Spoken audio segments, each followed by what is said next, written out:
जय हिंद मेरे प्यारे साथियों, मैं खुलेश मार्कंडेय चंद्रा एकेडमी की इस ऑनलाइन प्लेटफॉर्म में आप सभी का हार्दिक स्वागत करता हूं। आज मैं आप लोग के लिए जो हॉस्टल वार्डन की टेस्ट सीरीज हुआ है उसमें से मेगा थर्ड, उसमें जो 25 क्वेश्चन हैं उसके बारे में डिटेल इस वीडियो में मैं चर्चा करूंगा आप लोग से। तो आप सभी इस वीडियो में अंतिम तक बने रहिएगा। आप सभी को आने वाले हॉस्टल वार्डन के एग्जाम के लिए एडवांस में शुभकामनाएं हैं। आप सभी अपनी तैयारी को बेहतर ढंग से करते रहिए और 15 सितंबर को जो एग्जाम है उस एग्जाम में अच्छा स्कोर करके आइए। ठीक है, उसी एग्जाम को ध्यान में रखते हुए आज का यह वीडियो आप लोग के लिए अति महत्वपूर्ण है। तो चलो आइए आज का क्लास का आगाज करते हैं। देखिए, क्वेश्चन नंबर फर्स्ट हमारा है, एक समांतर चतुर्भुज की भुजाओं का अनुपात दिया है। क्या दिया हुआ है जी? जो साइड्स है ना उसका यहाँ पर रेशियो दिया गया है। ठीक है, रेशियो दिया गया है, क्लियर है। और उसका क्षेत्रफल एरिया भी दिया हुआ है। ये आपका क्या है? रेशियो, ये उसका क्षेत्रफल। बड़ी भुजा पर लंबवत रेखा या हाइट कितनी है? 20 सेंटीमीटर। छोटी भुजा पर लंबवत रेखा या उसकी हाइट ज्ञात करना है। ठीक है, जैसा कि आप सभी पता है कि हमारा जो समांतर चतुर्भुज है जिसको हम लोग पैरेललोग्राम बोलते हैं, इस टाइप का रहता है। ठीक है, ऐसे बना सकते हो। यहाँ पर एक बड़ी भुजा या आमने सामने बड़ी भुजा होगी और इधर वाला छोटी। ठीक, माना माना बड़ी भुजा क्या मान लो? 5x। और छोटी भुजा क्या हो जाएगा जी? छोटी भुजा जो होगी, ठीक है, ये हो जाएगा आपका 4x। ठीक, तो ये नीचे वाला 5x होगा, ये वाला मान लेते हैं 4x। ठीक, ये इसकी लेंथ हो गई, क्लियर है। अब यहाँ पर बड़ी भुजा में आपका क्या है? एक लंबवत रेखा खींची गई है। ठीक है, जिसको क्या बोलेंगे? ये जो चतुर्भुज है ना, ठीक, समांतर, इसकी हाइट है ये h, इसकी लेंथ कितना दिया है? 20 सेंटीमीटर। ठीक, आपको पता होगा कि समांतर चतुर्भुज का क्षेत्रफल जो होता है, ठीक है, एरिया ऑफ पैरेललोग्राम जो होता है वो होता है आपका आधार। ठीक, आधार बेस इनटू हाइट, ऊंचाई, ये होता है इसकी क्षेत्रफल। तो क्षेत्रफल कितना दिया हुआ है? 1000 दिया हुआ है। ठीक, आधार कितना है जी? ये आधार 5x और हाइट कितना है? ये 20। ठीक है, ये हो गया। सॉल्व करेंगे तो ये 1000 है, इधर 20 का 5 गुना 100x हो जाएगा। डबल जीरो से double zero cancel, x equal 10। x का वैल्यू कितना मिला? 10। अब इस 10 को हम कहाँ रख सकते हैं जी? अब इस 10 का मान हम लोग यहाँ पर रखेंगे जैसे, तो 5 गुना 10 कितना हो जाएगा? 50 सेंटीमीटर। और ये कितना हो जाएगा? 40 सेंटीमीटर। मतलब इसकी लेंथ कितना हो गया? 50। ठीक, और इसका 40 सेंटीमीटर। अब ये बोला है कि छोटी भुजा पर जो लंबवत रेखा है ना, ठीक, अब छोटी भुजा ये वाला है, इस पर लंबवत रेखा कैसे डाल सकते हैं? यहां से देखो, ऐसे आप ड्रॉ कर सकते हैं। ठीक है, तो इसकी हाइट चाहिए। ठीक, फिर से हम क्या कर सकते हैं? समांतर भुजा सेम है, इसका एरिया देख सकते हैं। समांतर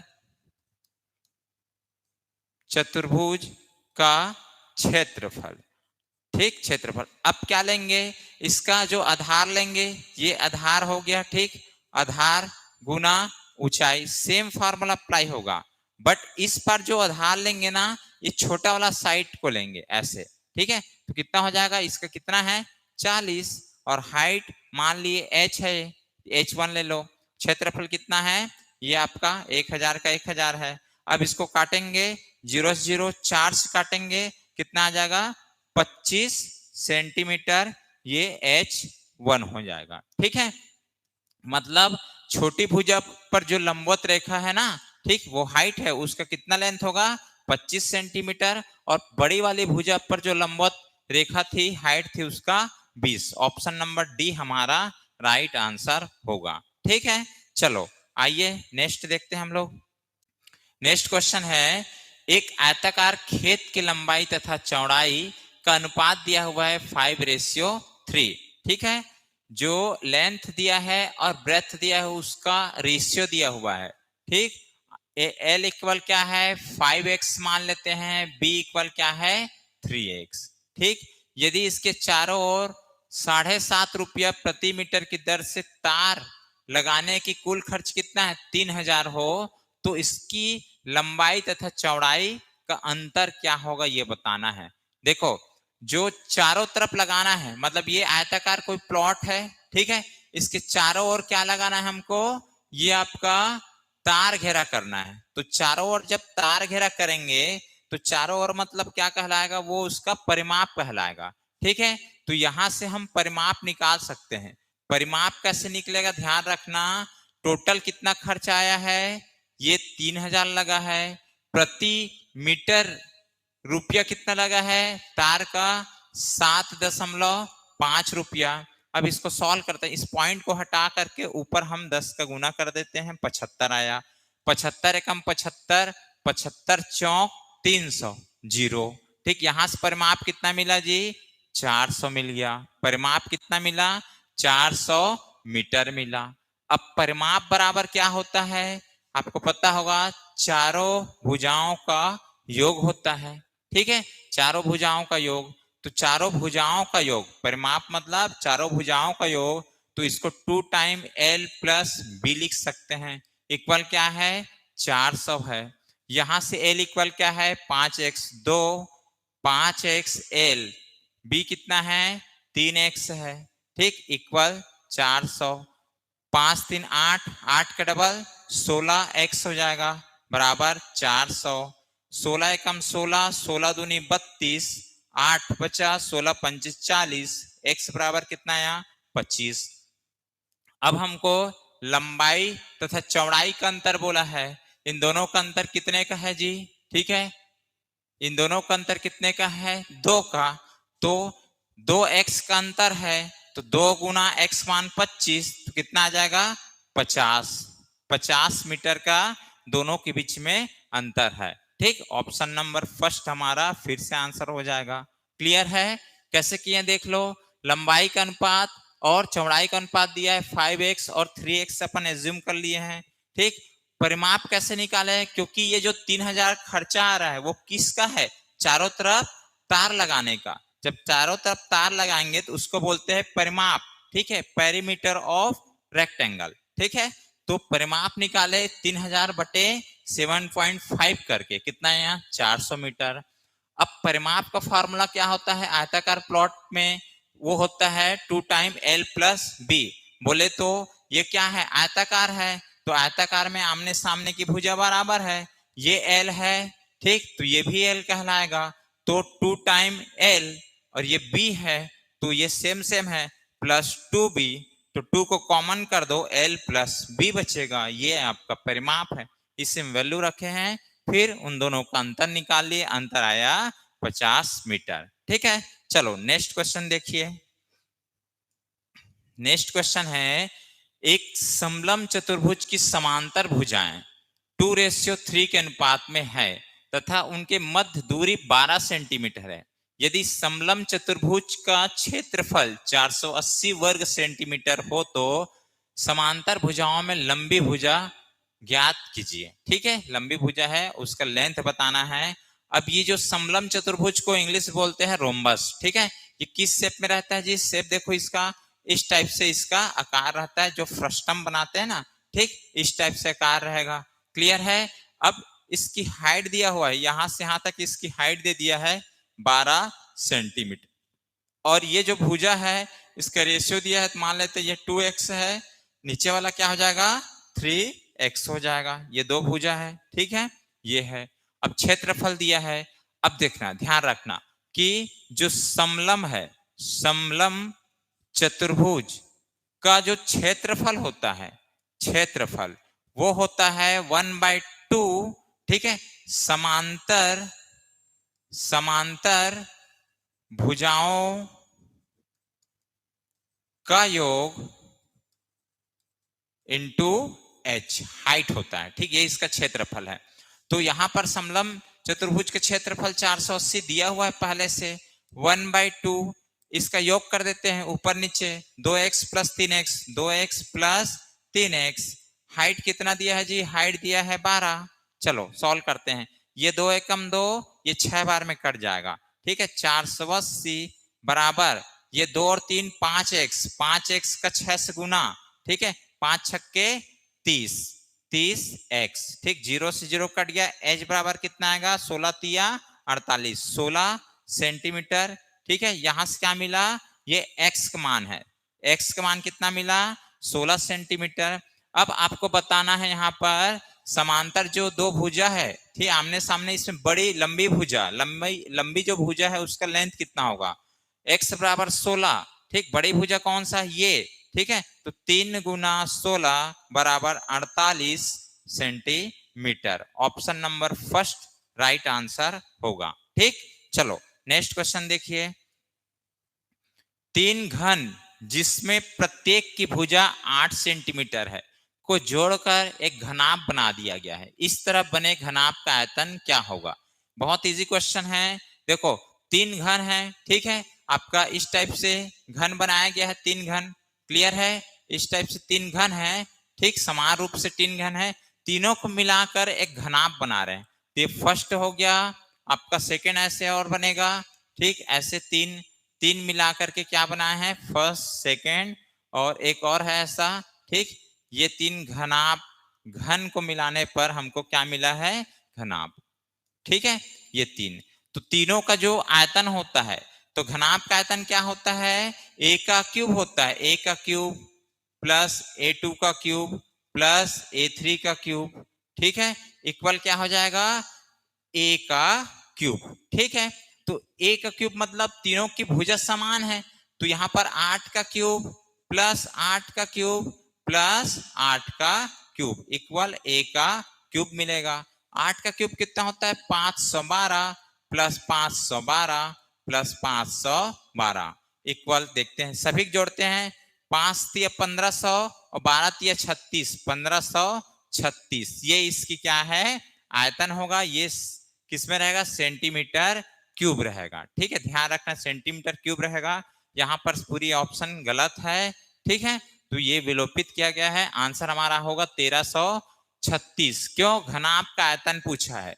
यदि आपको यहाँ पर घनाभ का संपूर्ण पृष्ठ पूछा जाता तब यहाँ पर आंसर आता ऑप्शन बी, ठीक है। यहाँ पर घनाभ का आयतन पूछा गया था, इसलिए हमारा राइट आंसर 1536 होगा, ठीक। चलो नेक्स्ट देखिए। अब ये अगला क्वेश्चन है, समद्विबाहु त्रिभुज की परिमिति कितना है, 14 सेंटीमीटर, तथा बराबर भुजाओं में से तीसरी भुजा का अनुपात क्या दिया है, 5:4 है। तो क्षेत्रफल ज्ञात कीजिए, ठीक है।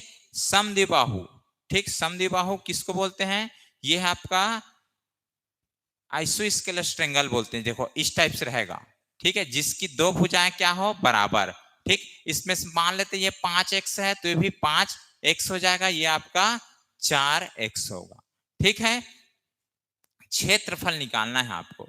अब समद्विबाहु त्रिभुज की परिमिति दिया है 14 सेंटीमीटर, तो कोई भी त्रिभुज की परिमिति, परिमाप, सरकमफेरेंस या पेरीमीटर जो बोलते हैं, क्या होता है, सभी का योग होता है, ठीक है, सभी का योग होगा, क्लियर है। तो यहां से हम सभी को जोड़ेंगे, तो यहां से क्या मिल जाएगा, परिमाप। परिमाप कितना मिलेगा, देखो जी कितना होगा, 5 दूनी 10, 4 14x, और परिमाप दिया हुआ कितना, 14 सेंटीमीटर इक्वल 14x। तो x इक्वल कितना मिलेगा, 1 सेंटीमीटर मिलेगा, ठीक। अब इस x को यहां रख देते हैं, तीनों भुजाएं मिल जाएगी हमको, ठीक है। ये कितना हो जाएगा, 5, ये हो जाएगा 4, ये हो जाएगा आपका 5 सेंटीमीटर, ठीक। अब हमको क्या चाहिए, क्षेत्रफल चाहिए, ठीक। देखिए समद्विबाहु त्रिभुज का क्षेत्रफल जो होता है, एरिया इक्वल होता है b/4 √4a² - b। ये फार्मूला होता है समद्विबाहु त्रिभुज का क्षेत्रफल, जहां पर a बराबर हो जाएगा, a बराबर 5, b बराबर 4, ठीक है। वैल्यू रखते हैं एरिया के लिए, एरिया निकालना है, ठीक।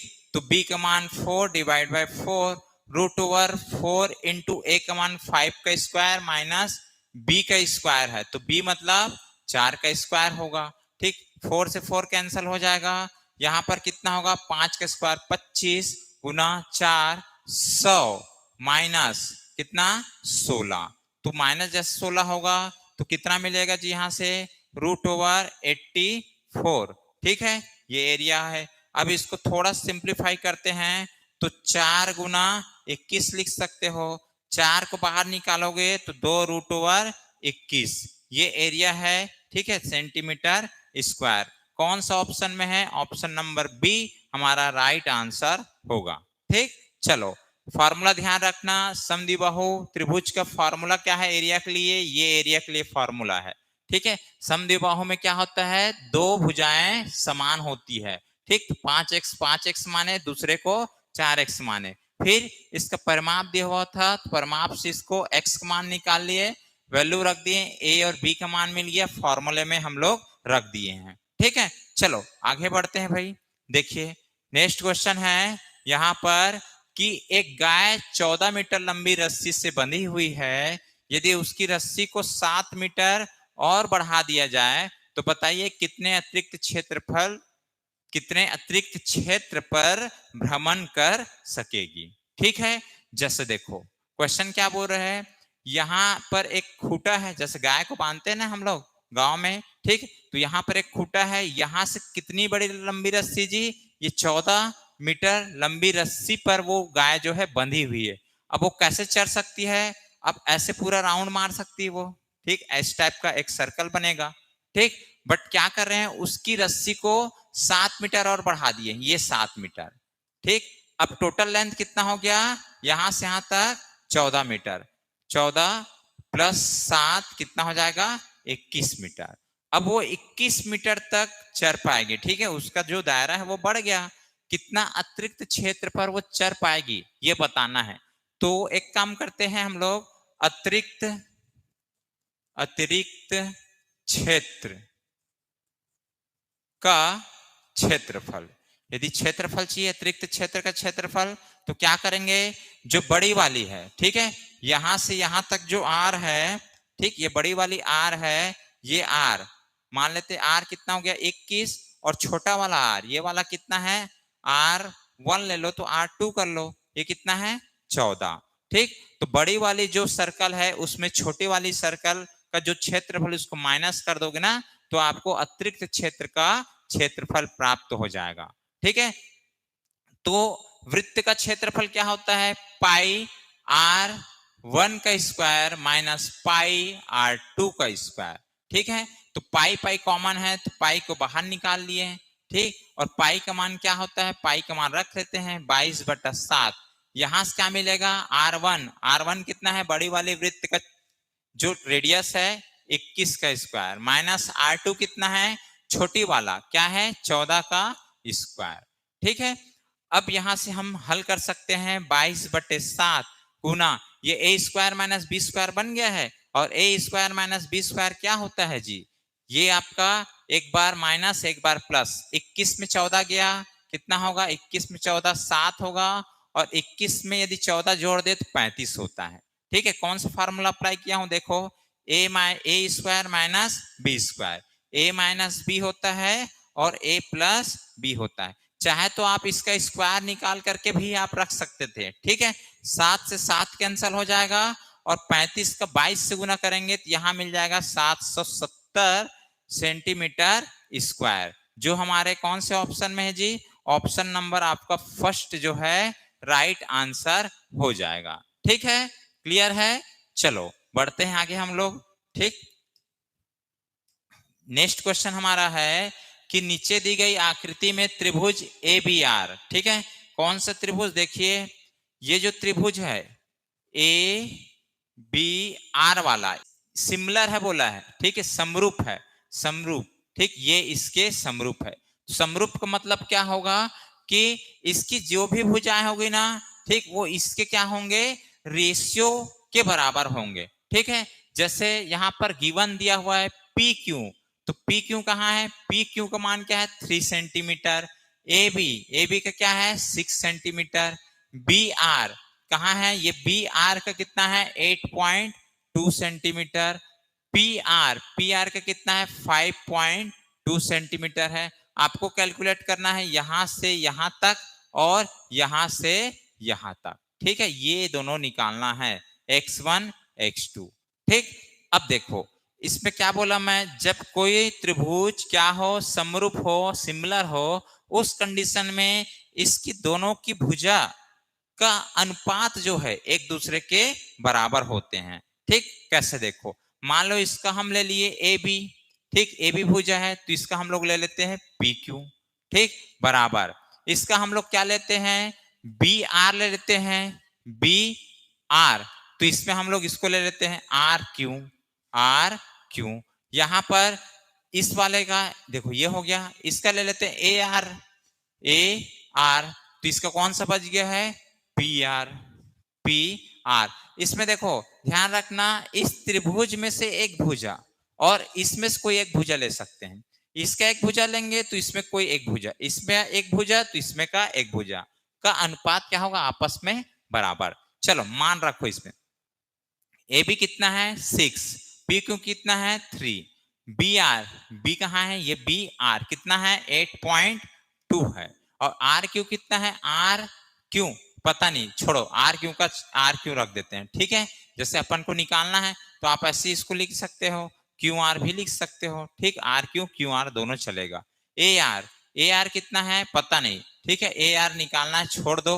अब पी आर कितना है 5.2 है, ठीक। एक बार क्यू आर निकालना है, एक बार ए आर। तो पहले हम लोग एक काम करते हैं, पहले जो है कौन सा समीकरण ले लेते हैं, इसमें पहले ये दोनों समीकरण को पहले हल कर लेते हैं। इस दोनों समीकरण को देखो, आप यहां से काटोगे तो कितना आएगा जी, 2 बचेगा, तो क्यू आर ये इधर भेज दिए क्यू आर को, ठीक है, क्यू आर उधर गया, तो बताइए यहां से 8.2 डिवाइड बाय 2 हो जाएगा, तो क्यू आर इक्वल क्या मिल जाएगा, ये 82 का आधा 41 होता है, 41 41, तो 4.1 सेंटीमीटर, एक आंसर ये मिलेगा, ठीक। अब हम लोग क्या करेंगे, पहले और थर्ड वाले के एक साथ ले लेते हैं, ठीक है। तो पहले में कितना है 6/2 है, फर्स्ट एंड थर्ड ये भी तो एक दूसरे के बराबर, सब एक दूसरे के बराबर है, बराबर क्या हो जाएगा, यहां से ए आर डिवाइड बाय 5.2 हो गया, ठीक है। ये काटेंगे 2 मिलेगा, इधर ले जा गुना कर देंगे, तो ए आर इक्वल क्या हो जाएगा 5.2 गुना 2, ठीक। तो ए आर बराबर हो जाएगा 5, 52 का डबल 104, और दशमलव यहां लगा दिए 10.4 सेंटीमीटर, ठीक। दोनों कहां पर है जी, 4.1 एक हो गया, 10.4 दूसरा हो गया, ऑप्शन फर्स्ट हमारा मैच कर रहा है, ठीक। इस टाइप से यदि आपको बोला जाए कि कोई सभी दो त्रिभुज क्या है, सिमिलर है, समरूप है, तो उसके जो भुजा है दोनों के एक एक भुजा लेकर के उसका रेशियो निकाल करके सबको इक्वल कर सकते हो, फिर हल कर देना, ठीक है, क्लियर है, ठीक। चलो नेक्स्ट क्वेश्चन देखते हैं हम लोग। अगला क्वेश्चन हमारा है, ये एक डायग्राम दिया हुआ है, ठीक है, ये आपका डायग्राम दिया हुआ है, ये किससे रिलेटेड है, प्रतिच्छेद बिंदु से, ठीक है। डायग्राम में बताया गया है कि पी ए कहां पर है, पी से इसकी लेंथ दिया हुआ है कितना 8 सेंटीमीटर दिया हुआ है। पी कहां है, ये पी डी इसका क्या है 4 सेंटीमीटर यहां से आता, ठीक। सी डी यहां से यहां तक कितना दिया है 3 सेंटीमीटर, क्लियर है।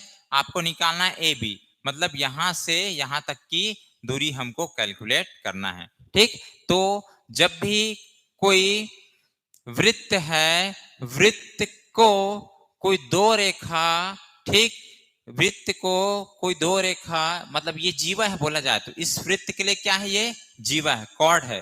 तो कॉर्ड जो है एक दूसरे को वृत्त के बाहर प्रतिच्छेद करें, जब भी बाहर प्रतिच्छेद करें ना, तो यहां पर एक फार्मूला अप्लाई करते हैं। फार्मूला क्या होता है, देखो ये होगा आपका पी ए, मतलब यहां से यहां तक पूरी दूरी लेते हैं, फिर हम लोग आधा लेते हैं, आधा इतना, ये आधा, ठीक है, P A into P B. Same इधर भी करो, पी सी इंटू क्या करेंगे पी डी, ठीक, सेम लेना है। जैसे पहले पूरा बड़ा वाला लिए, फिर हम लोग ये आधा, वैसे ये पूरा बड़ा फिर आधा, ठीक, इस टाइप से आपको लेना है। तो पी एक मान दिया है 8, और पी बी कितना है नहीं पता है, पी बी छोड़ दिए, ठीक।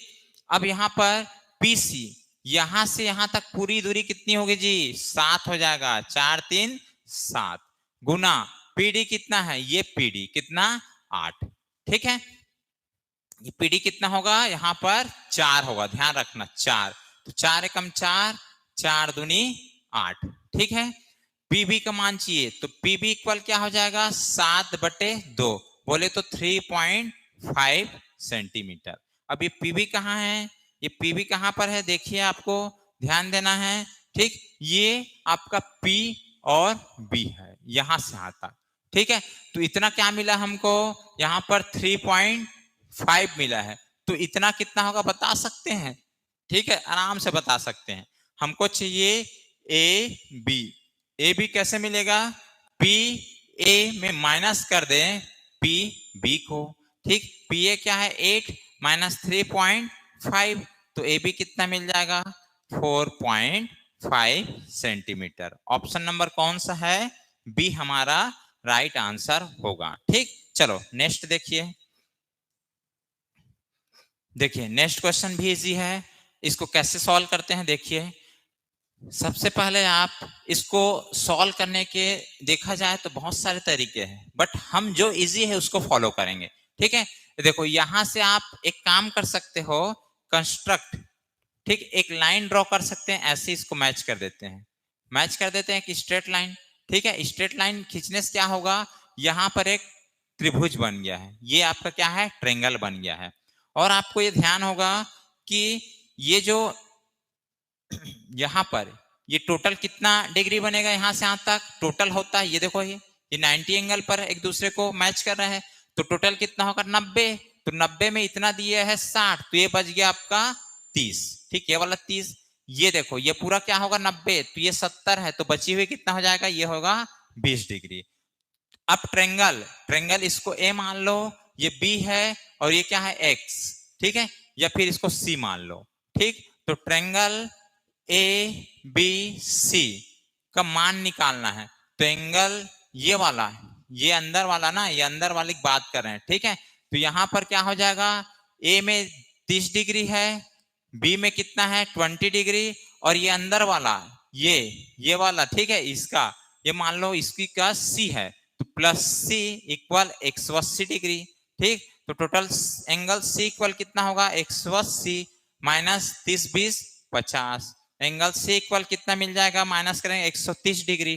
ठीक, कौन सा 130 डिग्री हुआ है जी, ये अंदर का 130 डिग्री, ये कितना है 130 डिग्री। अब बताओ पूरा एक सर्कल जो कितना होता है टोटल, टोटल 360 होता है, तो x का मान निकालेंगे कैसे, 360 माइनस अंदर का कितना है 130, माइनस करोगे तो x का मान मिल जाएगा 230 डिग्री। ठीक, ऑप्शन नंबर बी हमारा राइट आंसर होगा। क्लियर है, चलो नेक्स्ट देखिए। अगला क्वेश्चन है, यदि n भुजाओं वाले एक समबाहुभुज में प्रत्येक आंतरिक कोण, ठीक है, प्रत्येक बाह्य कोण का दुगुना हो तो n का मान ज्ञात करना है। ठीक है, यहां पर समबाहुभुज पॉलीगन वाला क्वेश्चन है। ठीक, तो यहां पर जो है प्रत्येक आंतरिक कोण, तो आंतरिक कोण के लिए जो आंतरिक कोण है, ठीक है, यहां पर क्या है जी, इंटरनल जो एंगल है, ठीक, आंतरिक कोण क्या है, दोगुना है किसके, बाह्य कोण के, ये अकॉर्डिंग टू क्वेश्चन ये बोला गया है। ठीक है, आंतरिक कोण जो है बाह्य कोण से दोगुना है, तो आंतरिक कोण का फॉर्मूला क्या होता है, n minus 2 divide by n into 180। ठीक है, 180 इक्वल दोगुना है बाह्य कोण, बाह्य कोण क्या होता है 360 डिवाइड बाय n, n से n कैंसल। ठीक है, यहां से आप सॉल्व कर सकते हैं, ये 180 एक बार, ये आपका 2 बार जाएगा, तो n माइनस 2 इक्वल 2 दूनी 4, n इक्वल कितना होगा 4 plus 2 that means 6, n equal कितना मिल गया जी 6, n क्या है नंबर ऑफ साइड्स। ठीक है, ऑप्शन ए हमारा राइट आंसर होगा। क्लियर, n का मान। चलो आगे बढ़ते हैं। अगला क्वेश्चन है, यदि दो पूर्ण संख्याओं का अनुपात क्या है, x/y है और z उसका महत्तम समवर्तक है, ठीक है, HCF है, तो इन दो संख्याओं का लघुत्तम समवर्तक क्या होगा। ध्यान रखना कि जो एचसीएफ होता है हाईएस्ट कॉमन फैक्टर महत्तम समवर्तक, वह दी हुई संख्या का कॉमन नंबर होता है। तो दी हुई संख्या क्या है, एक संख्या x है, दूसरी संख्या y है, इसका कॉमन नंबर क्या है जी, कॉमन नंबर मतलब इसका कॉमन जो बाहर निकलता है z है, ठीक है, ये z। तो इस कंडीशन में हम लोग जब क्या निकालेंगे, एलसीएम निकालेंगे। तो एलसीएम क्या होता है, यहाँ पर zx और क्या है zy, ये दो संख्या बन गया, ये फर्स्ट संख्या है और ये सेकंड संख्या। तो एलसीएम इसका निकालेंगे तो एलसीएम क्या हो जाएगा, आपका z कॉमन हो गया, एक x बच गया, दूसरा y बच गया, ठीक। तो यहां से आंसर क्या हो जाएगा, x y z हमारा एलसीएम होगा, ठीक। ये हमारा आंसर है, ऑप्शन नंबर क्या हो जाएगा, x y z, क्योंकि एचसीएफ दी हुई संख्या का कॉमन नंबर है। तो संख्या कैसे निकालेंगे, z को x गुना किए, zx फर्स्ट नंबर, z को y गुना, zy सेकंड नंबर, दोनों के बीच में क्या निकालना है, एलसीएम। एलसीएम में क्या होता है, जो कॉमन हो गया बाहर एक्स वाई बच गया, तो टोटल आ गया एक्स वाई जेड, ठीक। चलो अगला क्वेश्चन देखिए। नेक्स्ट क्वेश्चन है, 40 विद्यार्थियों के कक्षा में 45% लड़कियां हैं, ठीक है, और शेष लड़के हैं, ठीक। 40 विद्यार्थी में देखो, अब चलो कैलकुलेट कर ही लेते हैं एक करके, ठीक है। चलो देखो, टोटल स्ट्रेंथ 40 है जिसमें लड़कियां 45, तो गर्ल की संख्या देखो, ठीक है, 40 में हम लोग को 45% निकालना है, 45/100, ठीक। ये 0 से 0 कटेगा, ये आपका किससे काट दे, 5 से, 5 दूनी 10, 5 ने 45, 2 एकम 2, 2 दूनी 4, 9 दूनी 18, 18 जो है कौन है, गर्ल्स है, ठीक है। तो बॉयज की संख्या कितनी हो जाएगी, बॉयज का आपका 40 माइनस 18 बोले तो 22, 22 और 18, ठीक है। अब चलो आगे पढ़ो। यदि लड़कियों द्वारा प्राप्त अंकों का औसत कितना है, 54, ठीक है। तो लड़कियों के अंकों का योग बताओ, अंकों का योग निकाल सकते हैं, योग, क्योंकि औसत एवरेज इक्वल क्या होता है, sum of given number divide by total number, ठीक है। तो टोटल नंबर सम चाहिए, तो ये दोनों गुना होगा, तो योग बराबर क्या हो जाएगा, एवरेज कितना है 54 और कुल संख्या कितना है 18, ठीक। इसका गुना कर दो, 18 चौक, ठीक, 72, 72 का कितना हो जाएगा आपका 2, हासिल है 7, 18 पंचे 90 और 7 97, 972, ठीक है। कुल अंक किन लोग का है, लड़कियों का, ठीक। वैसे बॉयज लोग का देख लेते हैं, बॉयज का कुल अंक कितना हो जाएगा बताइए, बॉयज 22 है और इसका औसत कितना है 46, चलो इसको गुना करते हैं 22 और 46 का, ठीक है।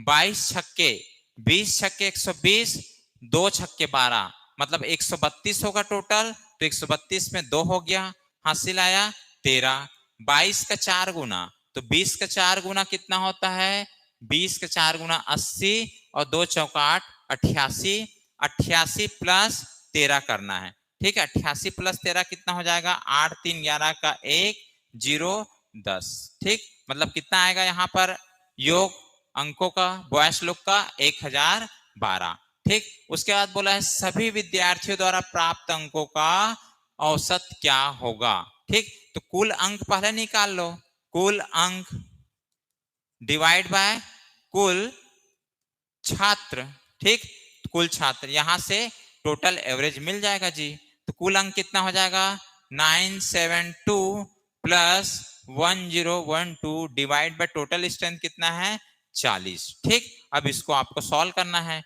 ऊपर जोड़ करके नीचे 2 दूनी 4 हो जाएगा, यहां से 4, ठीक, 1 8, ठीक, यहां से 9, फिर 1 का 1, ठीक, डिवाइड बाय 40, 40 से कैंसिल करोगे तो यहां पर आपको आंसर मिल जाएगा 49.6, ठीक है, जो ऑप्शन नंबर बी जो है आपका मैच करेगा। क्लियर है, इस टाइप से आपको क्वेश्चन को बनाना है, ठीक। चलो आगे बढ़ते हैं हम लोग, इजी क्वेश्चन है। 40 में से पहले लड़कियों की संख्या निकाले 45%, फिर लड़कों की संख्या निकाल लिए, दोनों का संख्या निकालने के बाद जो औसत दिया है तो औसत के द्वारा कुल अंक प्राप्त निकाले हैं दोनों का, और कुल अंक प्राप्त को हम लोग टोटल किए हैं 972 प्लस 1012। फिर कुल संख्या कितना है 40 से डिवाइड करेंगे तो कुल जो प्राप्त अंकों का औसत मिल जाएगा आपको 49.6। ठीक है, चलो नेक्स्ट क्वेश्चन देखिए। नेक्स्ट क्वेश्चन हमारा है, जब किसी वस्तु की मूल्य में 20% कम करने पर उसकी बिक्री में X% की वृद्धि होती है, यदि राजस्व प्राप्ति में 60% की वृद्धि हुई हो तो X का मान क्या होगा। ऐसे क्वेश्चन भी हम लोग ने क्लास में किए हैं, इंपॉर्टेंट क्वेश्चन है।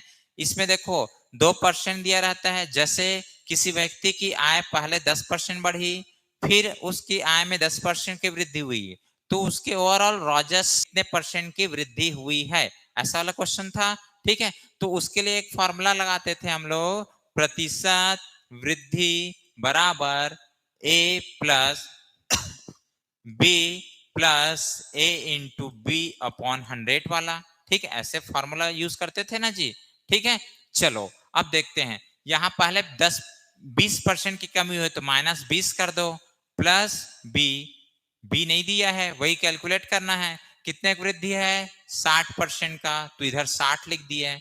यहां पर क्या है प्लस ए का मान क्या है -बी, बी का मान बी का बी रहने दो, डिवाइड बाय 100, 20 से कम 20, 20 पंचे 100, इस बी को उधर ले जाओ, 60 plus 20 equal B minus B by 5।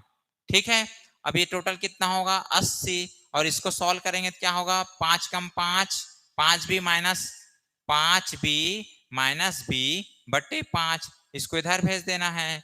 ठीक है, तो 80 गुना 5 बराबर क्या हो जाएगा 4b, 4 एकम 4, ये 16 कितना बार जाएगा 4 से 20 बार जाएगा। ठीक, 20 पंचे 100, ये क्या हो गया बी मतलब ये जो x का मान है। ठीक है, यहां पर हम लोग ए भी लिए थे, तो x का मान आपका क्या हो जाएगा 100 पहला ऑप्शन हमारा राइट आंसर होगा। ठीक है, क्लियर है सबको। चलो बढ़ते हैं आगे हम लोग। नेक्स्ट क्वेश्चन है, एक गांव की आबादी 20% प्रति वर्ष की दर से घट रही है, यदि 2 वर्ष पूर्व उसकी आबादी क्या है 10,000 थी, तो वर्तमान आबादी क्या होगी। ठीक है, वर्तमान आबादी क्या होगी ये बताना है। ठीक, अब वहां की जनसंख्या 2 वर्ष पहले कितनी थी जी, ये 10,000। अब इसमें प्रति वर्ष 20% की कमी होती है, घट रही है तो कमी, तो कितना हो जाएगा पहले वर्ष 80/100, 20 कम कर दिए 100 में 80, फिर वो 20% कम तो 80/100। चलो इसको कैंसिल करो, डबल जीरो से डबल जीरो, यहाँ पर 2 जीरो से 2 जीरो कैंसिल हो गया, 88 कितना हो गया 64, 11 2 जीरो। ये वर्तमान में कितनी होगी वहां की जनसंख्या 6400, ऑप्शन बी।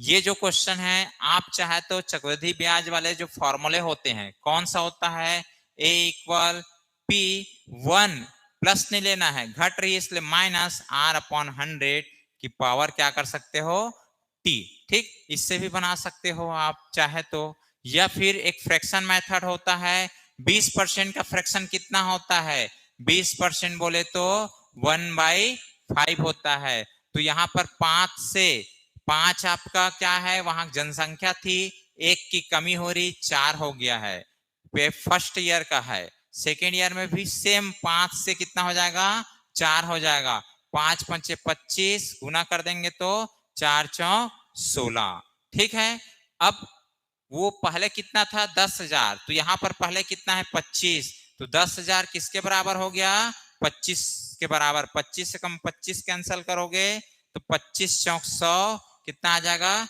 400, तो 16 का आप गुना कर दो 400 में, तो 16 चौक 64, 6400, ये हमारा आंसर आ जाएगा। ये ऐसे भी अप्लाई कर सकते हो, या फिर ये फॉर्मूला है, या फिर आपका ये आपका वन लाइनर सॉल्यूशन। ठीक है, चलो बढ़ते हैं आगे। ठीक, नेक्स्ट देखिए, एक आदमी एक वस्तु को 20% के लाभ पर बेच दिया है। ठीक है, कितना पर बेचा है 20% के लाभ पर बेचा है, यदि उसने वह 20% कम में खरीदी होती और 5 रुपये कम में बेची होती तो उसे 25% का लाभ होता है, वस्तु का क्रय मूल्य ज्ञात कीजिए। ठीक, चलो देखते हैं, समझिएगा। ठीक, बहुत अच्छा क्वेश्चन है, ऐसे क्वेश्चन एग्जाम में देखने मिलता है। मान लेते हैं हम लोग वस्तु का सीपी क्या मान लेते हैं 100। ठीक, 100 रुपया सीपी है। अब इसमें 20% प्रॉफिट ले रहा है, तो 20% क्या है प्रॉफिट ले रहा है, तो अब एसपी कितना हो जाएगा जी 120 रुपया हो जाएगा। ठीक है, 120 रुपया, यहाँ पर 20% लाभ पर, तो एसपी कितना हो गया 120। यदि वह 20% कम में खरीदी होती है, ठीक है, इसमें यहाँ क्या हुआ है जी -20% में खरीद रहा है, मतलब CP1 और CP2 अब कितना हो गया 20% कम बोले तो 80 रुपए में खरीदा है। ठीक, अब 80 रुपए में खरीदा है, अब इस पे कितना प्रॉफिट लेना है उसको 25% प्रॉफिट लेने के बाद भी 5 रुपए कम में बेचा है। ठीक, तो इस पर 25% प्रॉफिट ले लो, 80 का 25% प्रॉफिट लेंगे तो 125 बटे 100। ठीक, तो ये आपका 4 बार, ये आपका 5 बार, ये 1 बार, ये आपका 25 बार। अब यहां से SP2 कितना मिलेगा 25 चौक 100। अब ये कितने में बेचा है जी 100 रुपया में। फिर भी पहले SP1 था कितना 120, अभी SP2 कितना आ गया है 100। देखो कितने कमी यहाँ पर कमी दिखा रहा है 20 का। ठीक, 20 का कमी किसको बता रहा है प्रश्न के हिसाब से 5 रुपये को। देखो पहले 120 में बेचते थे, कम में खरीदे और प्रॉफिट भी अभी एक 25% ले रहे हैं, फिर भी यहाँ पर बेच रहे हैं हम लोग 100 रुपये में, तो 20 की कमी हुई है। 20 की कमी किसको बताया है प्रश्न के हिसाब से 5 को, तो एक बराबर क्या होगा 5 बटे 20, और सीपी क्या माने हैं प्रारंभ में 100, तो 100 बराबर ये 100 क्या है सीपी आपका, तो 100 बराबर कितना होगा 5 बटे 20 गुना 100। ठीक, ये आपका कैंसिल कर दो, 20 कम 20, 20 पंचे 100, 5 पंचे 25, 25 रुपया क्या मिल जाएगा इसका क्रय मूल्य। ऑप्शन नंबर फर्स्ट हमारा राइट आंसर होगा। क्लियर है? ठीक, इस टाइप से आपका क्वेश्चन बनेगा। अच्छा क्वेश्चन है, ऐसे क्वेश्चन एग्जाम में आते हैं। चलो आगे बढ़ते हैं हम लोग। नेक्स्ट क्वेश्चन देखिए, नेक्स्ट क्वेश्चन क्या बोल रहे हैं, महेश जो है 300 की एक घड़ी खरीदता है तथा उसे बेच देता है। ठीक है, जैसे खरीदा वैसे बेच दिया है। बेचा है तो उस कंडीशन में क्या है कि ग्राहक को पहले 15% फिर 6% दो क्रमिक छूट भी देता है, तो घड़ी का विक्रय मूल्य आपको ज्ञात करना है। ठीक है, विक्रय मूल्य ज्ञात करना है जी, चलो निकाल लेते हैं। घड़ी का रेट कितना है 300। ठीक, इस पर 15% का छूट मतलब छूट दे दिया तो कितना पे करेगा वो 85 बटे 100, फिर 6% का दो क्रमिक बट्टा है तो 6% मतलब 94/100 फिर हो जाएगा। चलो इसको सॉल्व करो, ये 2 जीरो कैंसिल हो गया। ठीक, 15 से काटेंगे 15, 5 से काटेंगे तो 17 बार में जाएगा, 5 से 20 बार में जाएगा। क्लियर है? ठीक, अब इसको फिर से सॉल्व करेंगे तो 20 से काटेंगे तो ये आपका 10 बार जाएगा, ये आपका कितना ये जाएगा 4 और 7 गया। ठीक है, अब इसको आपको आपस में गुना करना है। ठीक, चलो आगे करते हैं। ये आपस में गुना करेंगे 3 गुना 17 गुना 47 डिवाइड बाय 10 करोगे तो आप सॉल्व करोगे ना तो कितना आएगा, इसको ओवरऑल गुना करोगे 2397 डिवाइड बाय 10। अब 10 है तो एक जीरो है इसलिए एक संख्या के पहले पॉइंट 239.7, ये हमारा राइट आंसर होगा। ठीक है, घड़ी का विक्रय मूल्य ऑप्शन कौन सा सी राइट आंसर हो जाएगा। नेक्स्ट क्वेश्चन देखिए, नेक्स्ट क्वेश्चन है सिंपल इंटरेस्ट रिलेटेड है। साधारण ब्याज की किसी दर से कोई धनराशि 2.5 वर्ष में कितना हो जाता है 1012 हो जाता है, 4 वर्ष में 1067 होता है, 0.20 होती है, तो ब्याज की गणना करना है। ठीक है, तो वर्ष का अंतर कितना है 2.5 वर्ष और 4 वर्ष, तो 4 माइनस ये कितना है 2.5 वर्ष, तो अंतर कितना आएगा 1.5 वर्ष का, मतलब 3/2। 3/2 में ब्याज का अंतर कितना आ रहा है जी 1067.2 माइनस 1012, अंतर आ जाएगा 55.2। ये क्या है 3/2। ठीक है, 3/2 एक बराबर कितना मिलेगा, 2 इधर जा गुना हो जाएगा 55.2 गुना 2/3। ठीक है, एक बराबर। अब हमको क्या है पहले मूलधन के लिए ये 2.5 वर्ष का ब्याज देखना पड़ेगा। 2.5 वर्ष बोले तो 5/2 वर्ष का ब्याज, ठीक है, का ब्याज एसआई निकालना है। तो कैसे निकलेगा, 55.2/3 गुना 2, इसको करेंगे 5/2 से। ठीक, सॉल्व करोगे, ओवरऑल सॉल्व करना, ये आएगा 90 आपका 2 रुपीस। ठीक है, कितना रुपीस मिलेगा, 92 रुपया आपको यहां से मिलेगा। क्लियर है, कितना मिलेगा, 92 रुपया मिल रहा है। अब ये 2.5 वर्ष का, अब यहां से मूलधन निकाल सकते हो। मूलधन कैसे निकालेंगे, 1012 माइनस 92 रुपया, 2.5 साल का ब्याज। ठीक है, तो ये 0 मिल जाएगा। ठीक, यहां से 11 11 में 9 गया, 2 मिलेगा, और यहाँ पर 920 रुपया मूलधन। अब ब्याज की दर S I equal P into R into T upon 100। S I देख लो 1 साल का रखना है तो या कितने साल का, यहाँ 92 रख लो 3 साल के हिसाब से। मूलधन कितना है 920, आर निकालना है, टी क्या है 2.5 वर्ष, 5/2/100। ठीक है, यहां से आप आर कैलकुलेट करना, आर बराबर यहां से मिल जाएगा 4%। इतना कैलकुलेट तो आपको करना पड़ेगा। ये हमारा बेसिक तरीके से इसका सॉल्यूशन है। ठीक है, चलो नेक्स्ट क्वेश्चन देखिए। नेक्स्ट क्वेश्चन है, यदि समय 7 वर्ष बढ़ जाती है, ठीक है, समय क्या हो रहा है 7 वर्ष बढ़ जा रहा है, तो 6000 की एक राशि पर साधारण ब्याज कितना मिलता है जी, 8400 रुपये बढ़ जाती है। ठीक है, तो ब्याज की गणना आपको करना है। ठीक, चलो इसको सॉल्व करते हैं हम लोग। इसके लिए एक फॉर्मूला है, ब्याज की दर आर निकालना है। तो यहां पर ब्याज का अंतर, ब्याज का अंतर बटे पी इंटू समय का अंतर, समय का अंतर। ठीक है, गुना क्या होता है 100। ठीक है, रेट ऑफ इंटरेस्ट चाहिए तो देखो ये फार्मूला हो गया, इसमें वैल्यू रखते हैं। ब्याज का अंतर कितना है जी, ये देखो साधारण ब्याज बढ़ जा रहा है, मतलब यही अंतर है, 8400 का अंतर आया। ठीक, अब यहां से गुना 100 बटे पी कितना है 6000 है। ठीक, और समय कितना है 7। ठीक, यहां से 3 जीरो कैंसिल करते हैं, 1 2 3 1 2 3।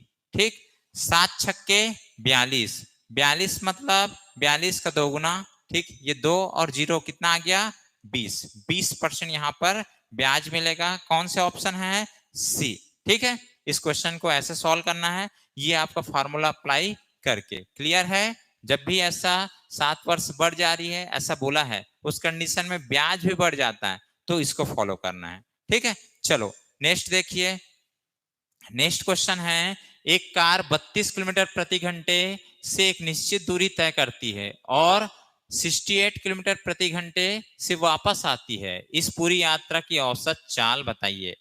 आप समझ लेना कि जब समान दूरी को दो अलग अलग चाल से तय करें, ठीक है, क्योंकि जैसे गया है जहां तक वहीं से फिर वापस आया है, तो ये समान दूरी है। तो समान दूरी को जब ट्रेवल करता है ना, तो उसके लिए एवरेज स्पीड, औसत चाल बराबर क्या हो जाता है, यहां पर होगा 2 इंटू चालों का गुणनफल, चालों का गुणनफल, प्रोडक्ट ऑफ स्पीड गुणनफल।